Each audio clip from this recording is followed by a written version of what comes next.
Olá, assinantes do canal do professor Luciano Silva de Medeiros. A FUVEST, na prova do dia 6 de janeiro de 2019, na prova de língua portuguesa, coloca um cartaz do Ministério Público do Trabalho que diz respeito à situação análoga de escravo e falando que a situação não é análoga, ela é real. Bom, eu fiz uma dissertação, a minha dissertação de mestrado entre 1999 e 2001 foi sobre o estudo de situação análoga de escravo em Carvoarias do estado do Mato Grosso do Sul, na cidade de Ribas do Rio Pardo.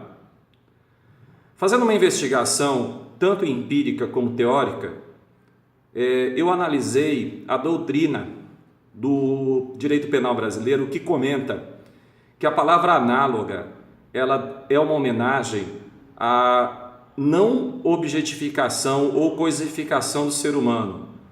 Dentro de uma relação jurídica, o ser humano nunca é um objeto de direito.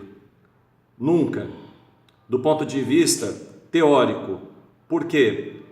Porque quando você, por exemplo, discute a guarda do menor, você não está tratando o menor, por exemplo, no direito civil, como se ele fosse um objeto. Ele é um sujeito de direito. Ele é um sujeito de direito. Do ponto de vista do Código Penal, quando ele fala situação análoga de escravo, não é um eufemismo. É uma interpretação hermenêutica do direito. O ser humano não pode ser o objeto do direito. O ser humano é sujeito de direito. Então, o texto legal ele tem que ser visto do ponto de vista da hermenêutica e não do eufemismo. A prova, ela, obviamente de língua portuguesa, ela coloca a questão como eufemismo.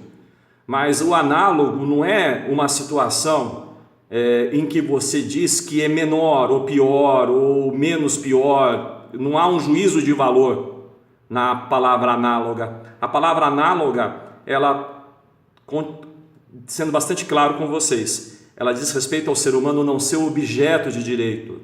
Ele não é uma coisa. O ser humano é um sujeito de direito do ponto de vista do ordenamento jurídico. É uma questão bastante interessante. Ela coloca, inclusive, um cartaz do Ministério Público do Trabalho que pode induzir as pessoas a acharem que o Ministério Público do Trabalho oferece ação penal contra o crime de situação análoga de escravo. Porém, não é o Ministério Público do Trabalho que faz isso. Porque o Ministério Público do Trabalho não oferece ação penal. Quem oferece ação penal é o Ministério Público comum. Né?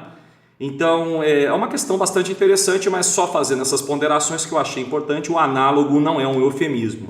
Muito obrigado.